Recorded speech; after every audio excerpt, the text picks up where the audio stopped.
할렐루야. 네, 우리 하나님께서 여러분들 사랑하십니다. 우리 옆에 계신 분들하고 하나님 당신을 사랑하십니다 하고 인사 나누고 말씀 듣겠습니다. 저도 주 안에서 여러분을 사랑합니다. 할렐루야. 인도의 유명한 정치적, 정신적 지도자였던 마하트마 간디는 당시 영국으로부터 식민지에서 해방한 후에 사람들이 그가 비폭력으로 식민지에서 해방을 얻었잖아요. 그때 많은 사람들이 그에게 물어봤어요. 인도에 있어서 지금 가장 시급한 과제가 무엇일까요? 이때에 마하트마, 지금 저 사진에 나오는 저 사람이 간디예요. 간디는 인도의 가장 시급한 과제는 경제 건설이나 사회 복지 건설이 아니라 인격적 건설입니다 라고 대답을 했습니다. 그 말은 바꿔 말하면 사람답게 사는 게 먼저입니다 라는 거지요. 사실 우리나라 현실도 어찌 보면 이때와 마찬가지 같아요. 왜냐하면 진실하고 건실한 인격이 건전한 사회를 이룩하기 때문인 것입니다. 여러분, 기독교 사상의 궁극적인 목표가 뭔지 아세요? 당연히 영혼이 구원을 받는 거죠. 우리 예수님 믿으시면 아멘 합시다. 그래서 구원받는 거예요. 그런데 구원받은 백성이 하늘나라 가기까지 어떻게 살아야 하느냐, 신앙인의 인격에 대해서 관심을 가져야 하는 것입니다. 그래서 신학자이고 목사인 본 회퍼는 말하기를 크리스찬이 된다는 것은 참 인간이 되는 것이다 라고 말을 했습니다. 예수님께서는 이 땅에 인간으로 오셨습니다. 하나님이 인간으로 오셨는데 우리에게 가장 고귀한 인간다운 인격을 심어줬는데 그게 바로 뭐냐? 나는 온유하고 겸손하니 내게 배우라고 말하고 너희는 세상에서 소금이요 빛이다라고 말했어요. 그래서 신앙생활은 인간의 인격을 좌우하는 것입니다. 그러니까 온전한 신앙을 가지면 인격자가 되는 것이고 온전한 신앙을 갖지 않으면 온전한 인격자가 될 수 없다는 거예요. 교회 다닌다고 해서 신앙인이라고 말할 수는 없으니까요. 미국의 유명한 목회 심리학자인 크라인베일 박사가 그것을 구분해서 말했습니다. 불건전한 종교, 즉 신앙인이라 할지라도 불건전한 종교 아니면 불신자는 인간과 인간 사이에 장벽을 만드는데 건실한 기독교는 인간과 인간 사이에 다리를 놓는다라고 말을 했습니다. 이게 어마어마한 차이죠. 한쪽은 장벽을 만들어서 막아놓고 한쪽은 다리를 만들어서 서로 소통하게 한다는 거지요. 그러니까 불건전한 종교는 인간에게 공포와 긴박감과 그 다음에 샤머니즘을 만들고 우상적 종교가 되는데 반해서 건실한 기독교는 사랑을 가져다 주고 그리고 삶의 의미를 불러일으키기도 하며, 그래서 불건전한 종교는 사회에 배타적이 될 뿐만 아니라 건실한 종교는 사회를 아름답게 건설해 간다는 것입니다. 그래서 불건전한 종교는 인간성을 거부해 나가지만 건실한 종교는 인간의 가장 귀한 존엄성을 키워내는 거예요. 여러분, 인간의 가장 귀한 존엄성 뭔지 아세요? 하나님을 닮아가는 겁니다. 왜냐하면 우리가 탄생될 때에 하나님의 모양과 형상을 닮아갔기 때문이에요. 그러니까 인권이 뭐냐? 하나님을 닮아가는 게 진정한 인권인 것입니다. 이상이 크라인벨 박사가 지적한 불건실한 종교와 건실한 기독교의 차이점으로 이야기해 줬습니다. 부정적이고 파괴적인 종교는 인간을 비인격화 시킵니다. 그러니까 사람이 안 되게 만드는 거죠. 사람이 그럴 수 있어? 라는 소리를 듣게 하는 거예요. 반면에 우리 기독교는 남에게 존경을 받고 존귀 여김을 받는 건실한 인격을 형성하게 되는 것입니다. 그래서 우리 기독교 신앙은 건실한 인격을 이루는 종교. 그러니까 예수 잘 믿으면 누가 뭐라 그래도 그 사람은 인격자입니다. 그런데 교회는 다녀도 예수 잘 못 믿으면요, 비인격자가 많아요. 가룟 유다가 예수님을 안 믿었나요? 교회 안 다녔나요? 예수님을 3년씩 따랐냐는데 결국은 비인격자가 돼버리고 말았잖아요. 여러분, 이 세상에 비인격자가 얼마나 많은지 몰라요. 나도 종교인입니다, 나도 교회 다닙니다. 소용없어요. 나 예수 믿습니다, 이렇게 말할 수 있어야 돼요. 여러분, 세상에 물어보세요. 많은 사람들이 뭐라 그러나? 나도 교회 다닙니다. 아니요, 나 예수 믿는 사람입니다. 할렐루야. 우리 한번 같이 해보시죠. 나 예수 믿는 사람입니다. 옆에 사람한테 가르쳐줘요. 나 예수 믿는다. 시작. 그러니까 믿는 사람이냐 안 믿는 사람이냐 이거예요. 교회 다니면 그건 종교인에 지나지 않아요. 그래서 여러분, 건실한 가정은 부지불식 중에 자녀들에게 건실한 인격을 형성시켜 주지만, 불건실한 가정은 자녀들에게 불건실한 인격을 유산으로 물려주게 돼 있어요. 여러분, 그 심리학자들 이야기도 들어보면 그래요. 아버지가 술을 먹는다, 또 혹은 엄마가 술을 많이 먹는다. 요즘 뭐 남녀 구분 없이 술을 먹는 거야, 처먹는 거야? 예, 술은 어떻게 먹는 거야? 예, 다 입어서 그래. 처먹는 거 이래. 자, 그런데 술을 많이 먹는 집의 자녀들이요, 나는 절대로 이 다음에 커서 술 안 먹을 거야, 저렇게 안 할 거야. 그런데 어느새 그 아이도 나중에 술고래가 되더라는 거예요. 뭘 물려줬어요? 부정적인 것을 유산으로 물려받았기 때문인 것입니다. 현대는 그래서 인간 신분의 위기라고들 이야기하고 있잖아요. 인격이 파괴되고 분열되는 비인간으로 점점 더 전락되어져 버리고 마는 것입니다. 그러니까 옳은 걸 옳다고 말하지 못하고, 그런 걸 그러다라고 말하지 못하고, 옳은 걸 그러다라고 오히려 그런 걸 옳다고 하면서 행하는 것이 바로 뭐예요? 비인격화된 거 아니겠어요? 그래서 분열된 인간을 이 땅에서 도대체 누가 구원해낼 것이냐? 아무도 없어요. 오직 있다면 예수 믿는 우리가 구원해내야 될 줄로 믿습니다. 오늘날 사회를 보면 아이들도요, 뭐가 그렇게 불만인지, 깨끗한 차 있으면 못으로 갖다 긁지요, 뭐 있으면 갖다 띄워버리지요, 뭐 파괴하고, 참 보면 쓰레기 아무데나 버리죠, 담배 피고 탁 튀겨서 아무데나 버리다가 화재 나지요. 뭐 이런 일들이 얼마나 많아요. 참으로 이거 한심한 노릇 아니겠어요? 예수 믿는 사람들은요 그렇지 않습니다. 우선 담배를 안 피워. 산불 낼 리가 없어. 피다가 이거 튀기지 않아. 이것만 하더라도 여러분 얼마나 귀한 일이에요. 오늘 학교 교육이나 또 그 정부는 이와 같은 것들을 절대로 책임을 지지 못합니다. 우리 기독교인이 현대의 인격 건설을 위하여 여러분 책임적 존재가 되어야 될 줄로 믿습니다. 그러니까 예수 믿으면 책임감을 가지고 믿어야 돼요. 우리가 책임이 있어요. 건실한 인격 건설에 그래서 앞장서야 돼요. 그래서 예수 믿으면 잘해야 돼요. 안 믿는 사람은요, 안 믿는 사람들은 자기네보다 우리가 한 수의 위에 있다라고 다 생각을 합니다. 그러니까 자기네는 나쁜 짓 해도 괜찮지만 예수 믿는 사람이 나쁜 짓 하면 큰일 나는 줄 알아. 자기보다 한 수 위라는 얘기죠. 자, 그러면 첫째로 건실한 인격은 기독교 신앙 안에서 바른 가치관을 형성할 수가 있습니다. 인간이 아름답게 사는 길은 건실한 가치관을 가지고 의미를 찾아가는, 살아가는 것입니다. 그래서 인간은 정신적 가치의 세계에서 의미를 먹고 가는 존재라는 거죠. 뭔 일을 해도 그거 아무 의미 없잖아. 그거 뭐 의미도 없는 일을 왜 해? 이런 얘기 많이 하잖아요. 그러니까 우리는 의미를 먹고 사는 존재예요. 그러다 보니까 내 나라관, 국가관, 내 교회관, 내 가정관, 내 목자관, 이런 것이 뭐냐? 이 세계관, 보는 관점이 다르다는 거예요. 그 관점 속에서 우리는 뭘 느끼게 되느냐?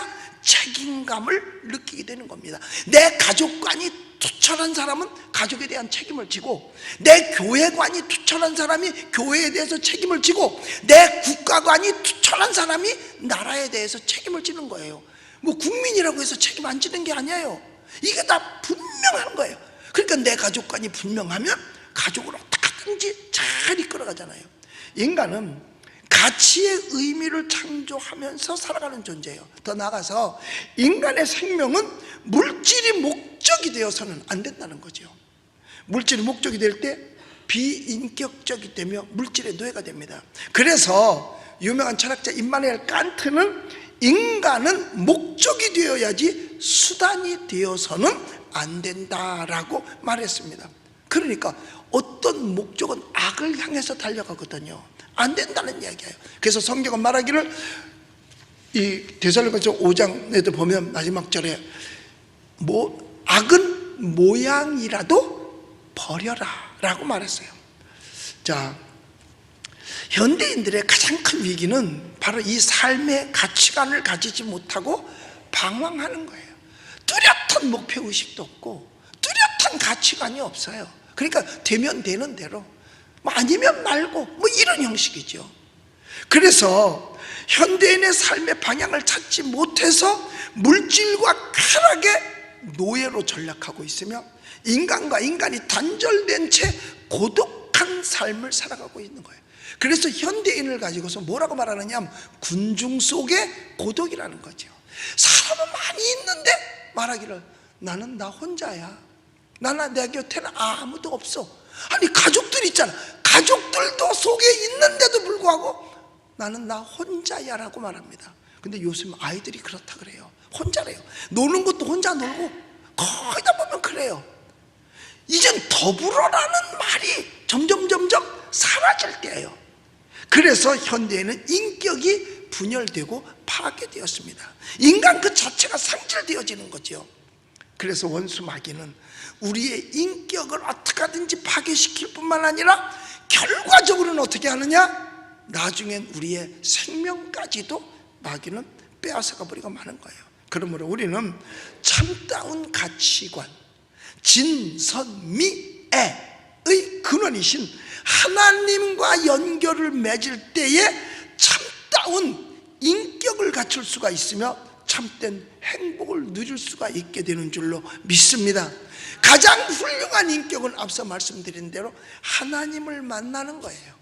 하나님으로부터 인정받는 거예요. 성경 말씀이 뭐라고 되어 있는지를 깨닫는 겁니다. 사랑하는 성도 여러분, 여러분은 예수 그리스도 안에 있고 하나님 자녀이기 까닭에 건실하고 진실한 인격자인 줄 믿으시기 바랍니다.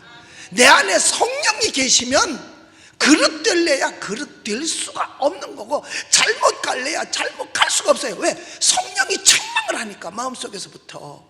근데 성령의 역사가 없고 성령이 없으면 그릇 가도 잘못된 걸 가도 회개함도 없고 깨닫는 게 없다니까요. 그렇기 때문에 여러분은 그 안에 성령이 있기 때문에 건실한 가정을 가질 수 있고 건실한 사회를 우리가 건설해 나갈 수 있게 되는 줄로 믿습니다.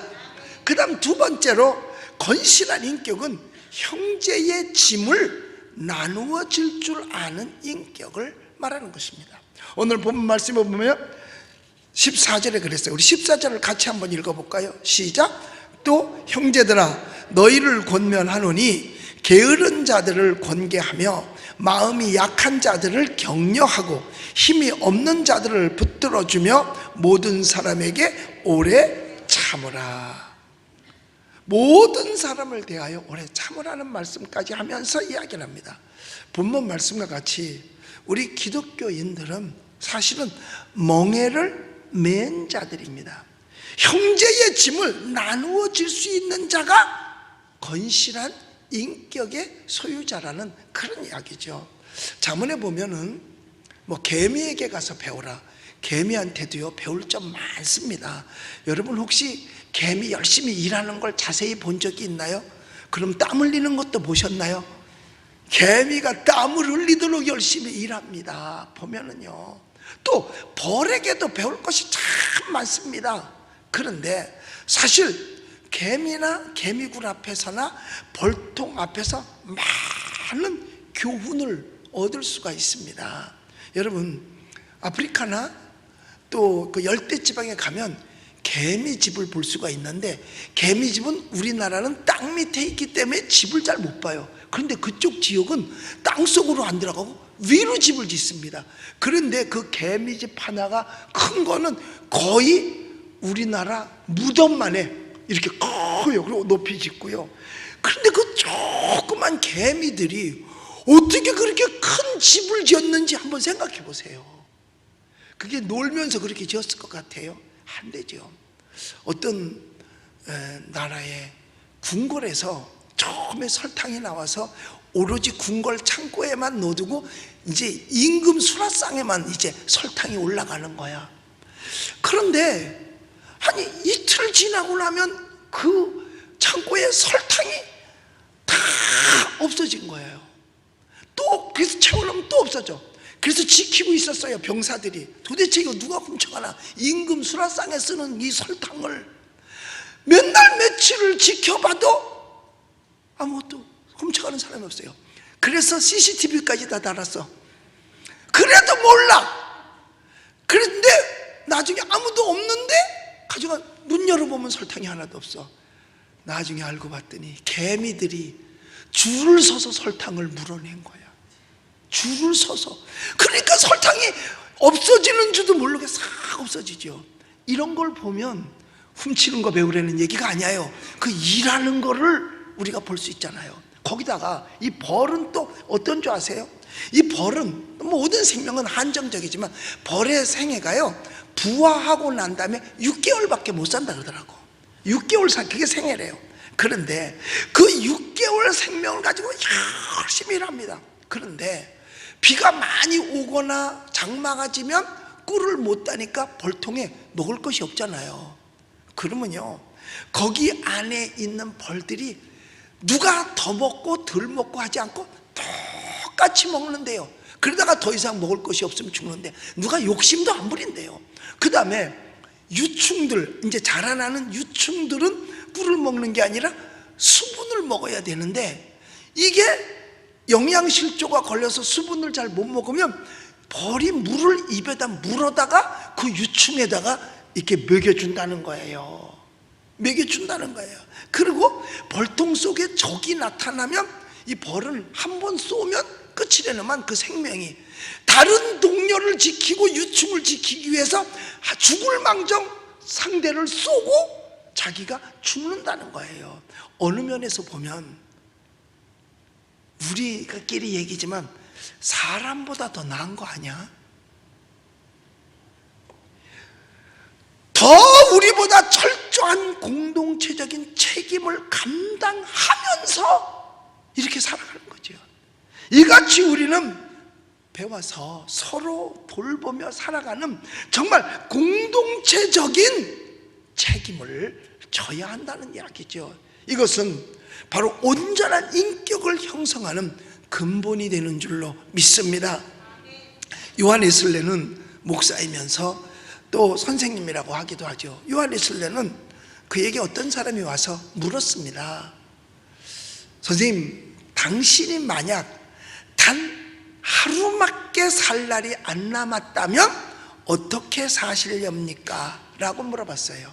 그랬더니 웨슬레 선생은 나는 내일 단 하루밖에 내 인생이 안 남았어도 오늘과 똑같이 할 겁니다. 그 대신 오늘보다는 더 열심히 하겠습니다 라고 대답을 했답니다. 그러니까 더 열심히 신방하고 더 열심히 전도하고 더 열심히 환자 돌보고 더 열심히 예로운 사람을 돌본다는 것이요, 이렇게 그는 말했다는 거죠. 얼마 전에요, 작년 초인가 나한테 편지 한 장이 날라왔어요. 그랬더니 어떤 선교단체래. 그런데 이거는 딱 보니까 사입이야. 내용이 보니까 예수님이 안양에 재림하셨다는 거야. 그러면서 예수님을 만나려면 안양으로 나더러 오라는 거야. 자기 선교단체로. 내가 갔겠어? 안 갔죠. 물론 안 갔죠. 그날도 나는 그들은 예수님이 왔다고 했을지언정 나는 그날도 신방하고 기도하고 양떼들을 돌보는 목회를 했습니다.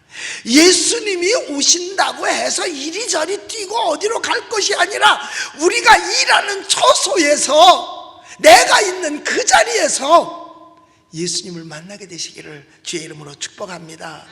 어디에 있든지 간에 그 자리에서 열심히 땀 흘리며 일하다가 주님을 만나야 합니다. 이것이 진실한 인격을 가진 크리스찬의 삶이에요. 또한 크리스찬은 약한 자의 짐을 나누어지고 서로 부축을 해주는 것입니다. 거기다 더 나아가서 위대한 지도자의 기본 자세는 남을 위한 희생정신인 것입니다. 우리는 어떤 지도자를 택할 때, 국가든 교회든 사회든 지도자를 택할 때 저분이 어느 정도의 희생정신을 가지고 있느냐 하는 겁니다. 희생정신이 중요해요. 자기 이기주의에 붙잡힌 사람은 사실 지도자의 자격이 없는 거잖아요. 불란서 혁명사를 쓴 카를 라일에게 불란서 혁명에서 일어난 원인이, 혁명이 일어난 원인이 뭐라고 생각합니까? 라고 물었을 때 카를 라일은 온 국민이 자기의 의무와 책임을 다하지 못하였을 때 이 같은 비극이 생겨납니다 라고 대답을 했다는 거죠. 그러니까 맞는 얘기죠. 온 국민이 자기의 의무와 책임을 다하지 못하면 언제든지 그런 일들이 일어날 수 있다는 얘기예요. 우리 사회의 비극도 마찬가지예요. 현대인이 앓고 있는 물질 지상주의, 그런 병마도 우리 크리스찬에게 연대 책임이 있는 겁니다. 우리가 제대로 살지 못하고 우리가 제대로 전도하지 못해서 빨리 그리스도인으로 만들지 못했기 때문에 오는 병폐가 아니겠는가. 뭐 나만 교회 잘 다니면 되지, 그게 아니라는 거예요. 우리 기독교인에게 있어서는 책임의식도 같이 가져야 된다는 거죠. 이것이 기독교인의 인격적 삶의 자세예요. 짐을 나누어질 줄 아는 사람이 건실한 인격자입니다.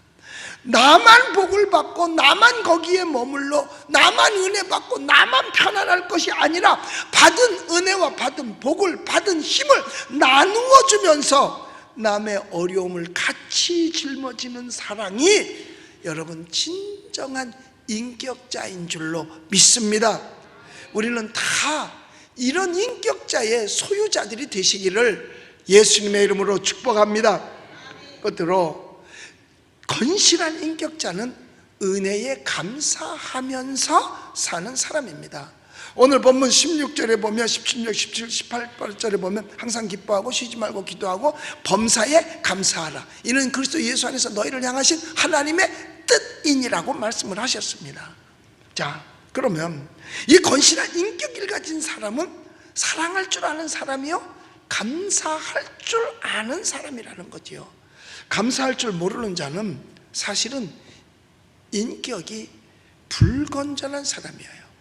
감사해야 될 자리에 감사하지 못하는 것을 가지고 배은망덕하다라고 말하는 겁니다. 오늘날 살면서 부모에게 배은망덕하고 선생님에게 배은망덕하고 목사에게 배은망덕하고 이러한 마음들을 가져서는요 온전한 인격자라고 볼 수가 없는 것입니다. 또 부정적이고 파괴적인 얘기를 자주 하는 사람은 인격이 건실하지 못한 사람인 거죠. 악을 악이다라고 말하지 못하고 선을 선이다라고 말하지 못하고 오히려 악을 선이라고 말하고 선을 악이라고 말한다면 그것은 잘못된 인격의 소유자라 그거죠. 어떤 시골에 초등학교 교장 선생님께서 자기 학교 아이들을 가르치는 그 기준을 사람들에게 말해줬습니다.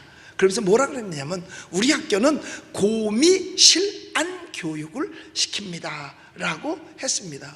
그래서 도대체 고미실안 교육이 뭔가 하고 물어봤지요. 사람들이 고미실안 교육이 뭔 교육입니까? 그랬더니 고는 고맙습니다 하는 감사의 표시, 미는 미안합니다 하는 죄송한 표시, 실은 신뢰합니다 라는 예절의 표시, 안은 안녕히 계세요 라는 인사성, 이런 뜻으로 학생들에게 감사하는 마음으로 사랑으로 은혜로 서로에게 고귀한 인격을 나누어주는 교육 이념을 심어주는 것입니다 라고 말했다는 겁니다. 바로 우리에게도 꼭 필요한 거예요.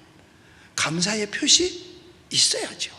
죄송한 미안하다고 하는 표시도 있어야지요.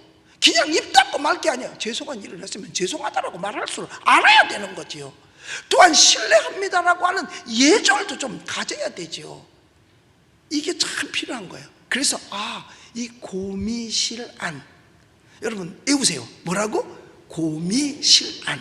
고는 뭐라고? 감사의 표시, 고맙습니다.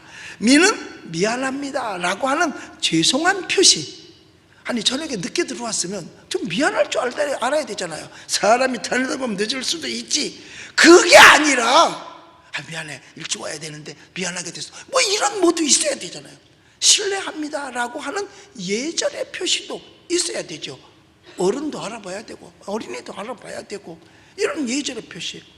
안녕히 계십시오 라고 하는 인사성도 밝아야 되겠죠.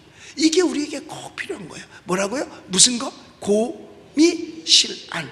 외워 적어. 여러분 그래요. 현대인에게 감사하는 마음이 지금 더욱 요청되는 때가 온 겁니다. 왜? 점점 그게 사라져가고 있으니까. 우리 은평제일교회에 새로 오시는 분들 가운데서 자신을 은평제일교회로 인도해 주신 하나님께 너무 감사하다는 거예요. 우리 교회 온 것이 너무 잘했다고 고마워하고 고백하는 분들도 많이 있습니다. 더군다나 이제 제자훈련을 11주 코스 새로 오신 분들 다 하잖아요. 거기에 이제 마지막 날에 쓰는 거 있어요. 목사님께 드리는 글하고. 그런데 거기에 간증들을 보면 제일 많이 쓴 게 뭐냐면, 내가 가장 잘한 일은 은평제일교회에 온 것이다. 조금 더 잘한 것은 뭐냐, 더 감사한 것은 뭐냐, 심화부 목사님을 만난 것이다. 할렐루야.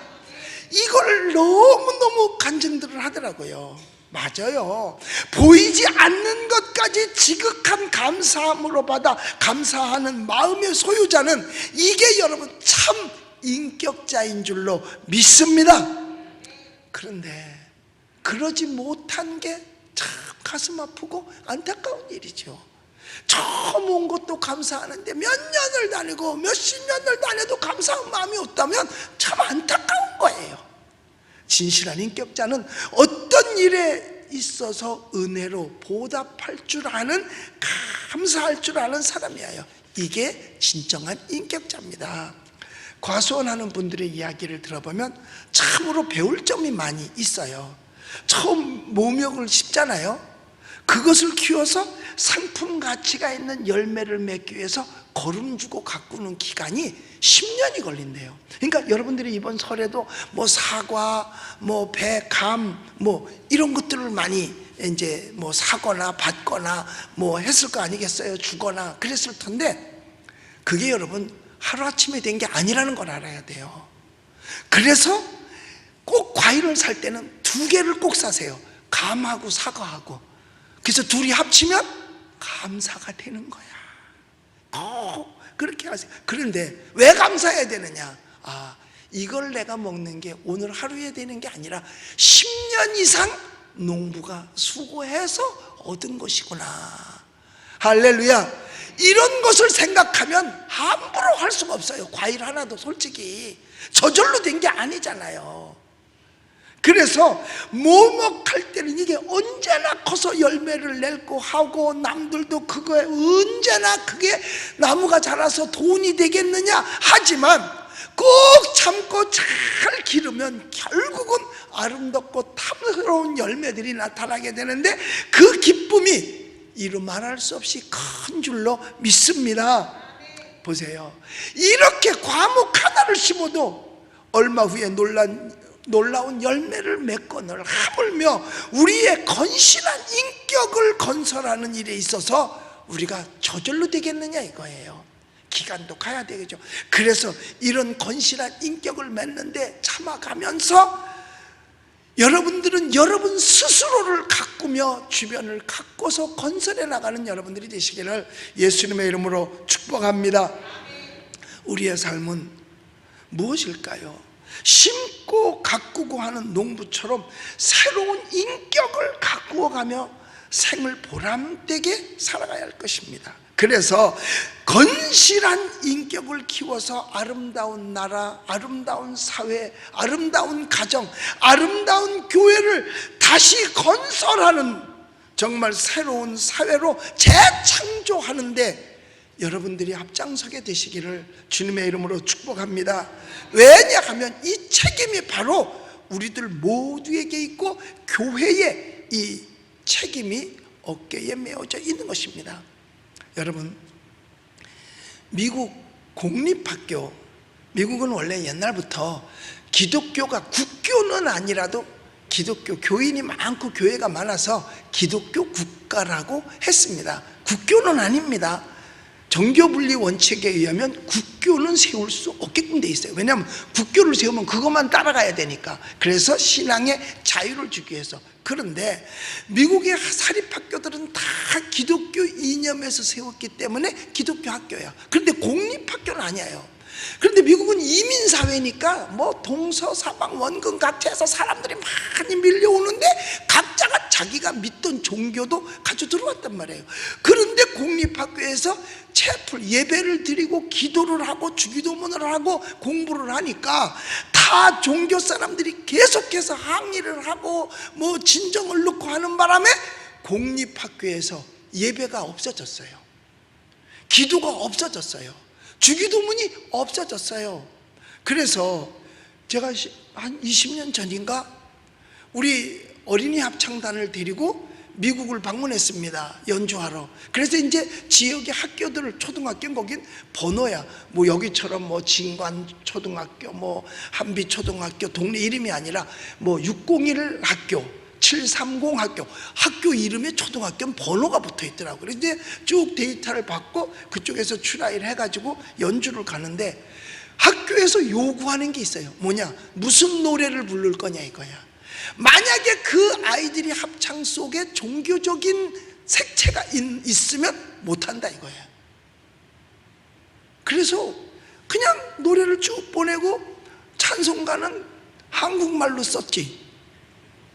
지네가 알아? 모르지. 나중에 찬송가를 불렀어요. 하니까 뭐 그 다음에는 모르지만 여하튼 그들이 요구하는 게 뭐냐? 종교 색채를 띠지 말라는 거야. 그게 미국에서 있었던 일입니다. 그런데 엊그제 트럼프 대통령이 이건 있을 수 없다. 기도하는 것보다 더 귀한 권리는 없다. 그래가지고 학교에 직접 찾아가서 학교 선생님, 이게 지금 그 뉴스에 나온 거예요. 미 크리스찬 학생들 기도의 자유 되찾았다. 그래가지고 거기 모슬렘도 있고 뭐 다 있는 데서 기도하는 권리를, 하나님께 기도하는 권리를 뺏을 수 없다. 이거보다도 귀한 권리가 없다. 그리고 과거에 주기도문 외우는 걸 학생들이 다 했는데 그게 끊어진 뒤로부터 사고가 더 많이 났었대요. 그런데 이번에 만약에 학교에서 또다시 기도하는 것을 금하면 학교의 지원금을 끊겠다, 이렇게까지 하면서 할렐루야, 이럴 때는요 박수 쳐야 되는 거예요. 그래가지고 미국의 이제 공립학교에도 찬송 소리가 들리고 기도 소리가 들리게 되었어요. 할렐루야. 여러분, 바로 이와 같은 일들이 우리 속에 와 있을 때 진정한 인격자로 성장해 갈 수 있는 겁니다. 그건 예수 안 믿는 사람들도 그거는 알아요. 여러분, 옛날에 보면, 지금은 뭐 많이 보편화됐지만은 그전에 제가 자랄 때 보면요, 지네 집 애들은 일찍 연애해도요 말 안 해요. 근데 예수 믿는 집 애가 연애를 하면은요 막 손가락질을 해요. 4대질 5대질을 다 해. 4개 내미면 4대질이고 이렇게 하면 5대질이잖아. 이러면서 막 공격해요. 예수 믿는 사람들은 자기네보다 깨끗하다는 걸 자기네들도 인정하고 있는 거예요. 할렐루야. 우리 사랑하는 성도 여러분, 그래요. 오늘날 사회는 인격이 조각나고 파손된 현대인들이 사는 사회예요. 우리가 치료하고 싸매주고 진실한 인격으로 성장시켜 나가야 될 책임이 교회에 있는 줄로 믿습니다. 우리 사랑하는 성도 여러분, 우리 예수님 믿으시면 아멘 하십시다. 먼저 우리는 예수 그리스도의 피 흘리신 십자가 밑에 나와서 내가 입은 상처도 치료할 뿐만 아니라 건실한 인격으로 우리가 성장해 나가야 될 줄로 믿습니다. 그러므로 우리 모두가 다 예수 그리스도 안에서 궁극적인 축복, 궁극적인 성공된 삶을 살아갈 수 있는 그리스도 안에서 믿음이 훌륭한 여러분들이 되시기를 예수님의 이름으로 축복합니다. 기도하겠습니다. 우리 아프신 분은 아프신 자리에 손을 얹고, 문제가 있으면 가슴에 손을 얹으시기 바랍니다. 위에서 기도해 드리겠습니다. 우리를 사랑하신 하나님께 감사드리옵나이다. 오늘도 우리에게 귀한 말씀 주심을 감사합니다. 우리는 짐을 나누어질 줄 아는 자 되게 하시고 감사의 실천을 할 수 있도록 도와주시옵소서. 주님께서 가르쳐 주신 온전한 그리스도인의 인격, 즉 하나님을 닮아갈 수 있는, 주님을 닮아가는 우리들이 되게 하여 주시옵소서. 또 우리가 먼저 우리에게 이 세상을 인격 있게 바르게 건설해 나가야 될 책임이 있는 줄로 압니다. 우리도 바로 살 뿐만 아니라 많은 사람을 주 앞으로 인도해서 그들에게도 하나님의 모양과 형상을 닮은 가장 훌륭한 인격자, 인권을 소유할 수 있게 하여 주시옵소서. 오늘도 주님 앞에 나와 믿음으로 손을 얹었나이다. 믿는 자들에겐 표적이 따르리니 저희가 내 이름으로 귀신을 쫓아내며 병든 사람에게 손을 얹은 즉 나으리라 했는데, 이 시간 역사하여 주시옵소서. 내가 나사렛 예수 이름으로 명하노니 육신의 질병은 물러갈지어다, 마음의 상처도 치료받게 될지어다, 예수 이름으로 회복될지어다. 하나님 모두가 다 회복시켜 주시고 합력하여 선을 이루어 주시옵소서. 예수님의 이름으로 기도드리옵나이다. 아멘.